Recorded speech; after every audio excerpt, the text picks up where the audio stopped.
In her last moments, Linda Jones, Tom Jones's wife, made him promise something that hurt him deeply. Their marriage had lasted 59 years, but she was dying of cancer. She begged him not to break down when she was gone in her last moments. Tom delivered on his word when Linda passed away in 2016. However, the price was very high. At age 85, he lives alone in London and talks to pictures of her every night. It's getting worse for him. On stage in 2022, he passed out. Being alone is slowly killing him. Linda's request might have been the meanest thing ever. Jones was born on June 7, 1940, in Pontypridd, South Wales. His real name was Thomas Jones Woodward. He was born at a time when Britain was going through a lot of trouble and war. His father, who was also named Thomas, worked in the dangerous coal mines deep below. Frida Jones, Tom's mother, stayed at home and did her best to take care of him and make ends meet. On Laura Street, the family lived in a small row house. Problems arose. It was never easy to get money. Trains carrying coal could be heard all over town. Mine workers' words and the sound of metal clinking. These workers, like Tom's father, worked long hours for little payout.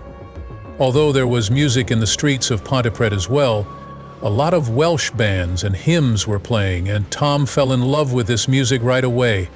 Each night, Tom's dad came home covered in coal dust and with a tired look on his face. The job was hazardous. In the Rwanda Valley mines, explosions and cave-ins happened all the time. Many miners, like Tom's dad, worked 10 hours a day and only made a few pounds a week. A small coal fire kept their cold house warm.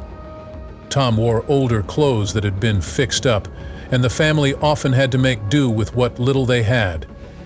Life was hard because of rationing, even after the war started.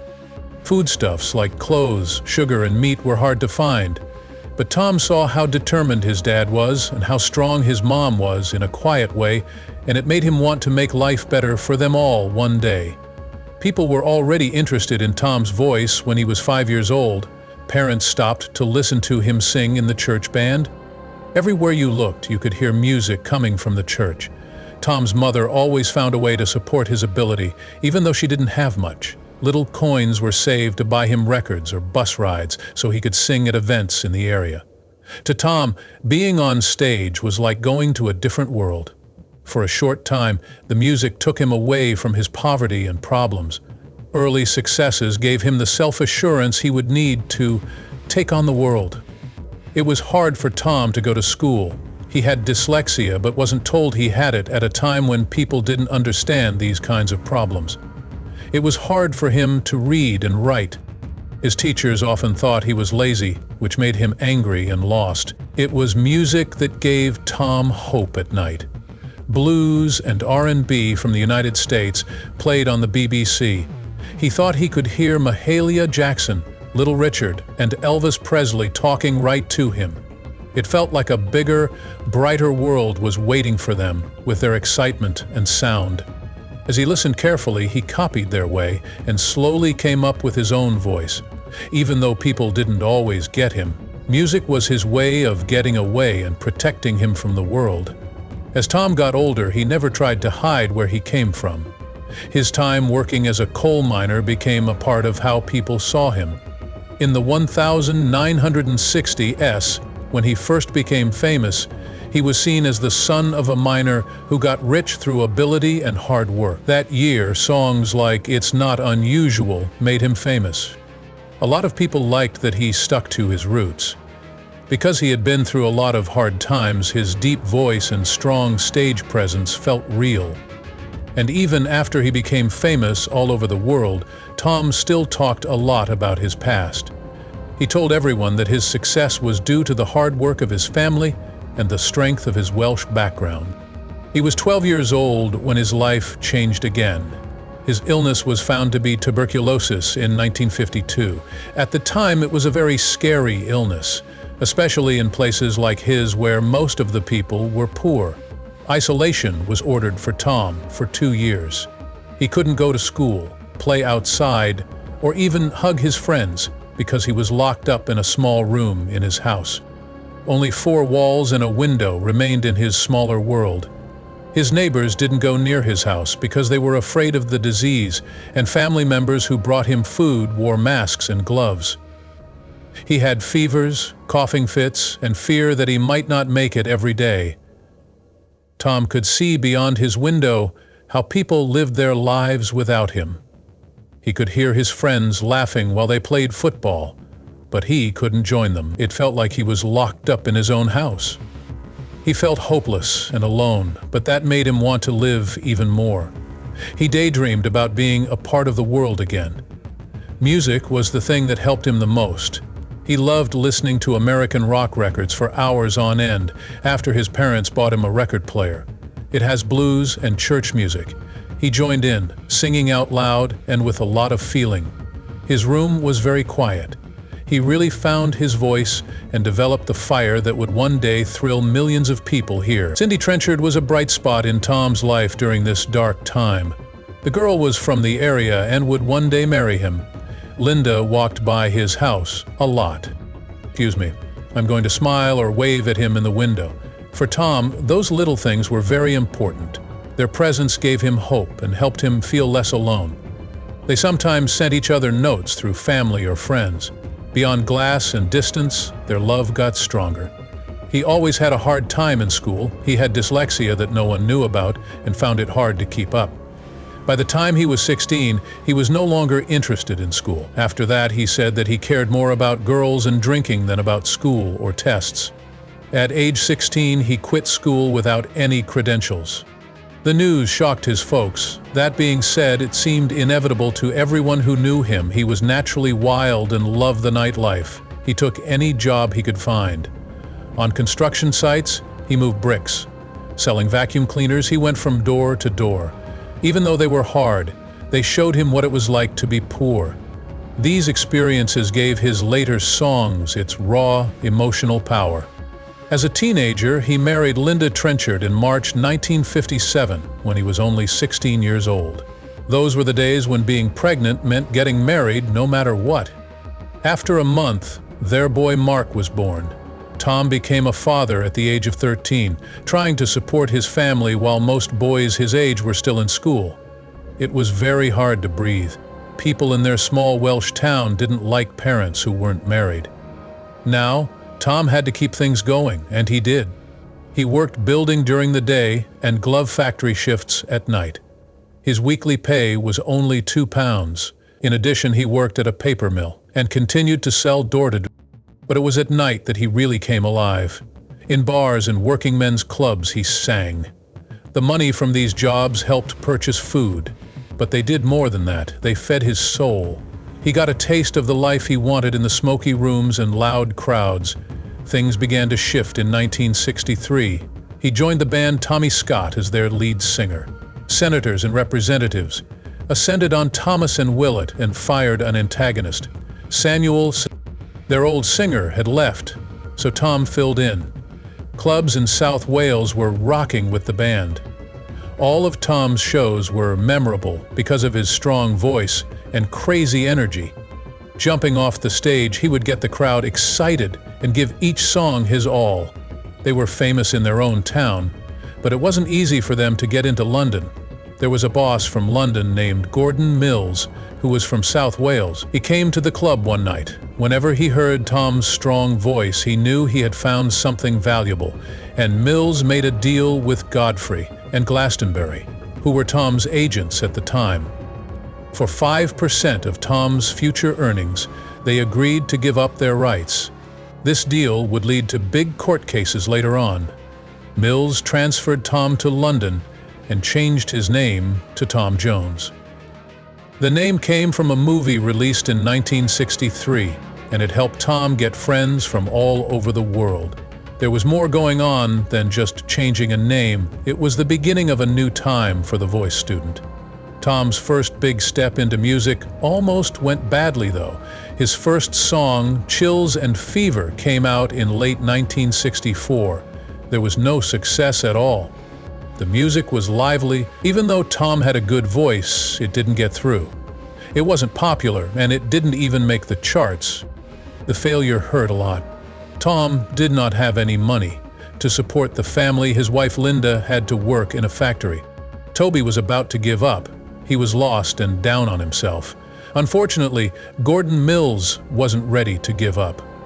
Tommy recorded a rough version of a new song for him, "Not a Strange Thing." That song was supposed to for Sally Shaw. Tom begged to become a part of the recording. Mills concurred. It was a lifeline. If Chills and Fever had done even slightly better, Tom might not have made the song that changed his life. Early in 1965, It's Not Unusual was released. It was amazing how fast the song went. This song became the #1 song in the UK on March 13, 1965. In the US, it got to number 10 on the Billboard Hot 100. Everyone was interested in the loud brass sound, the energy, and Tom's singing. It was more than just a hit. The song made Tom Jones famous on both sides of the Atlantic. His first TV appearance was on The Ed Sullivan Show. It seemed like his life changed in an instant. A singer who was having a hard time became famous after just one song. Tom's voice became connected to movies that same year. Back in 1965, he sang the themes for 2 big movies. His fun side came out on the first one, What's New Pussycat, which got to number 11 on the US lists. It was the James Bond theme song Thunderball. But they changed their minds, and now they're going to use a song called Mr. Kiss Bang Bang. Their wish was for a song with the title of the movie. One of them was Tom. When he sang the last note, he held it for so long and hard that he passed out. When he opened his eyes, the room was moving crazy. His third US Top 40 hit was Thunderball.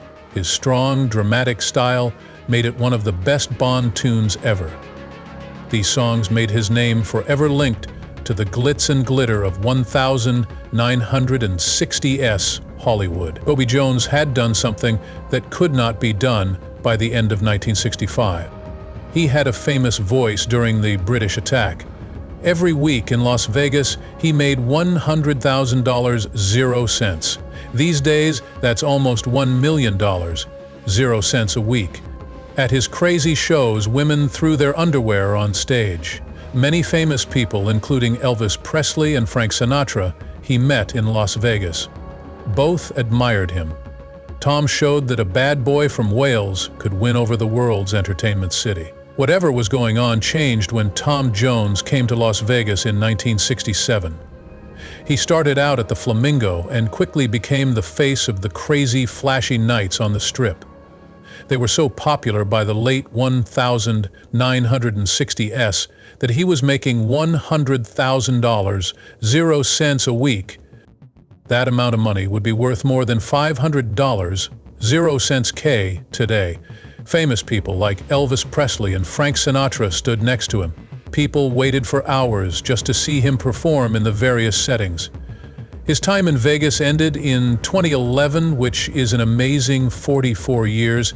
It was this time that he sold more than 100 million songs. People knew about his shows not only for the music, but also for the crazy scenes where women threw their underwear on the stage.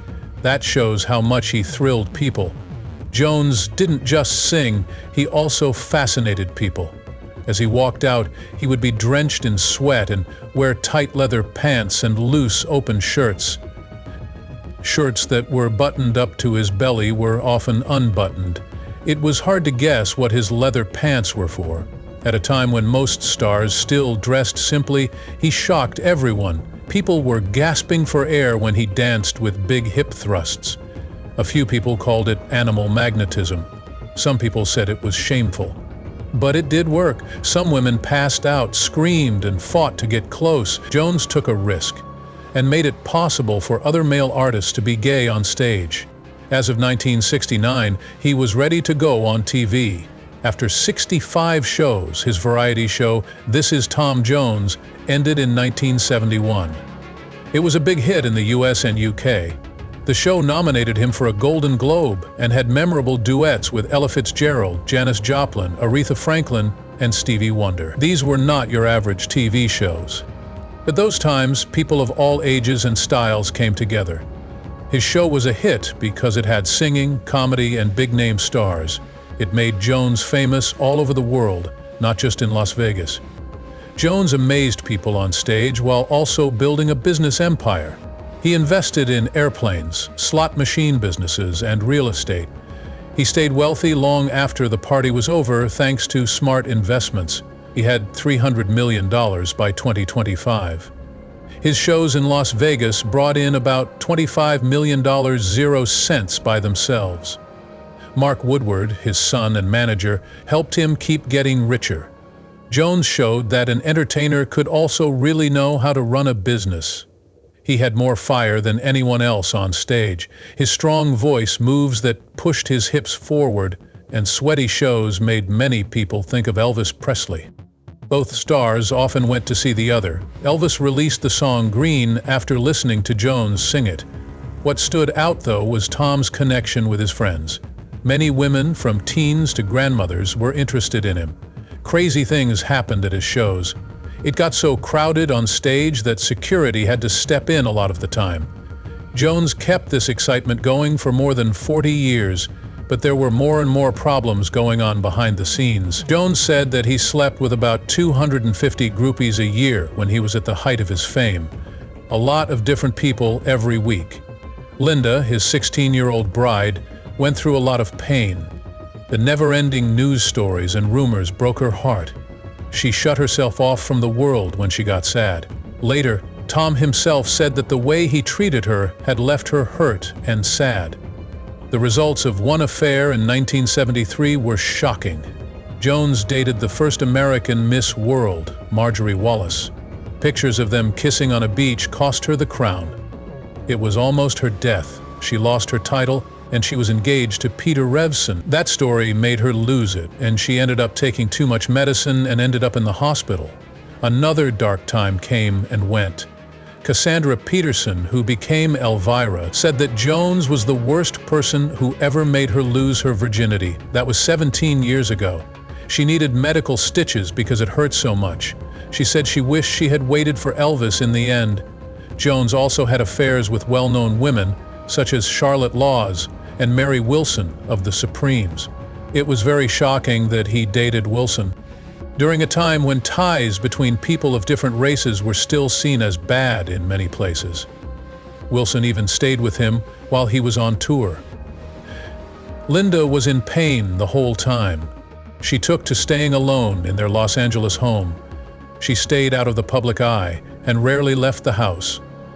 The woman who had once been his biggest fan was now left in the dark, broken by betrayal and the attention of everyone. Millions of people still liked Tom Jones, but the damage he did to those closest to him could never be fixed.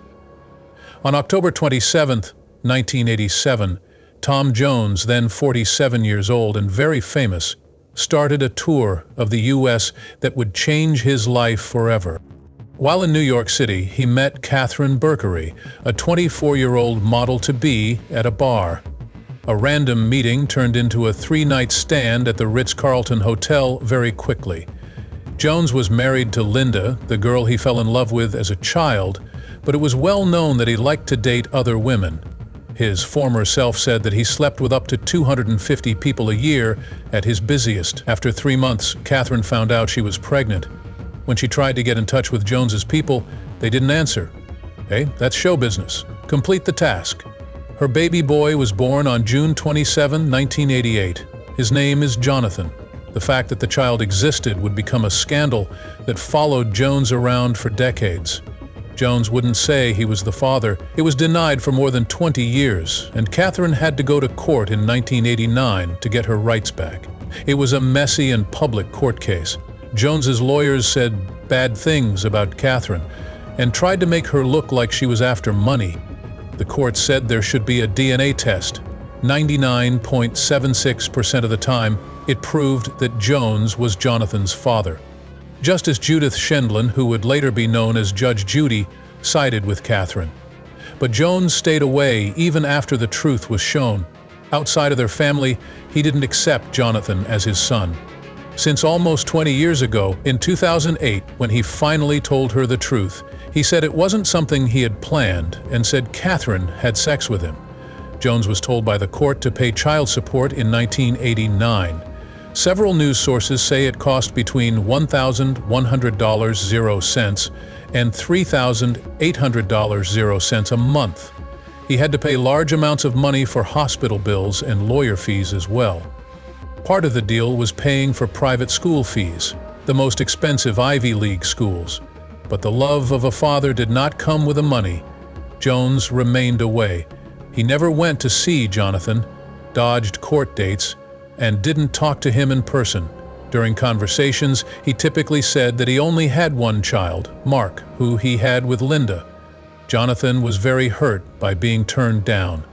Jonathan was always talking about how much he wanted to meet his dad as he got older. He talked about how lonely it was to be ignored in conversations. Jonathan was poor and trying to start a singing career in 2018. He was 30 years old. "Want to see him before it's too late," he begged through the press. "I'm not curious about his money. The only thing I want is to know him." As a child, he thought Jones was looking at him from the stage, he said. Hoped to interrupt one of his shows just to get his attention, but Jones didn't answer. The bad side of Tom Jones was shown by all of this. They loved him because he was charming and friendly on stage. In private, though, he was cold and distant with his own son. He said that Catherine was to blame and let his lawyers attack her in court. After Linda died, when many people thought he would finally talk to Jonathan, he didn't. The sad story of Tom Jones and Jonathan became one of the biggest secrets in Hollywood. It was about fame, denial, and rejection. Jones's work kept going strong, though. Everyone was shocked when he worked with Art of Noise to cover Prince's Kiss in 1988. In the UK, the song made it to the top, brought him a new group of younger people. He worked with Tori Amos on the 1994 movie I Want to Get Back with You. These out-of-the-ordinary matches kept him in the spotlight and showed how brave he was. His most popular record was Reload, which came out in 1999. His 34th record came out on September 16 and had 15 duets with big names like Van Morrison, Robbie Williams, Stereophonics, and Siri's Matthew. The album sold over 4 million copies around the world and went straight to #1 in the UK. In the UK, Germany, and Spain, Sex Bomb was a multi-platinum album that had a hit single. He got an OBE that same year. He was knighted at Buckingham Palace by Queen Elizabeth II in 2006. The Welsh coal miner's son stood tall with his family as he accepted the award. He said it made him feel small and thanked his fans for being there for him. He joined legends like Paul McCartney and Elton John as a knight. Jones joined the judges panel of The Voice UK in 2012 when he was 71 years old. He gained the respect of a new generation of viewers. Both viewers and contestants loved him because he was kind, funny, and knew a lot about music. He came back after being taken off the show for a short time, which shows how popular he is. It was a bad year for Tom Jones in April 2016. That's when he told his 59-year-old wife, Linda, that she had lung cancer that would kill her. Things ended quickly, both the news and the end. After just a few weeks, Linda passed away on April 10, 2016, at Los Angeles' Cedars-Sinai Hospital. They had been together in Wales since they were kids. Tommy was on tour when he learned the bad news. He put off all of his shows in Asia and the Middle East so he could be with her. A brief but fierce battle was described. Sure enough, that's what it was. Everyone was shocked by how quickly she got worse. Tommy said he felt so much loss that he couldn't see how to move on. They were in love for almost 60 years, but it ended in heartbreak. Toby was left alone with a pain that would never go away. Linda was incredibly strong in her last week. She only thought of Tom even as she was in pain. To keep her promise, he promised not to break down when she was gone. When she told him, "You can't fall with me," he remembered those words. He wrote a song called "I Won't Crumble With You If You Fall Because of Them." While Tom and their son Mark were having a rough time, Linda was the calmest person in the room, according to Tom. Linda told Tom he had to keep going to find a reason for living after she died. He could not move after that promise. At every performance, he felt Linda with him, like she was watching and laughing with him. It hurt so much that it was almost too much. Tom told her he wasn't sure he would get through the pain. He talked about waking up and not being able to move. After having a dream about Linda, he woke up to the terrible news that she was gone. Mark told him he needed to get help. Therapist told him, "You will die if you don't keep going." Tom moved forward after hearing that harsh warning. He knew that stopping would have been the end of things. Making music was the only thing that kept him living. Tom wasn't able to stay in the house they shared in Los Angeles. Their purchase in 1998 cost $2,100,000, 0 cents. Eventually, he sold the house for $6,500,000, 0 cents. It made me think of good times. It has her favorite animal prints and her own touches. Those memories were too much for him to handle.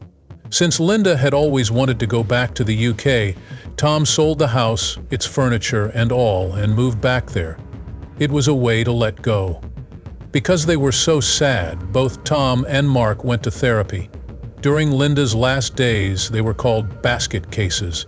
Tommy was by her side for almost all of her last 10 days. Seeing a counselor in Los Angeles helped them get through those hard times. Tom's doctor told him not to make any big choices right away, and that time would help the pain go away.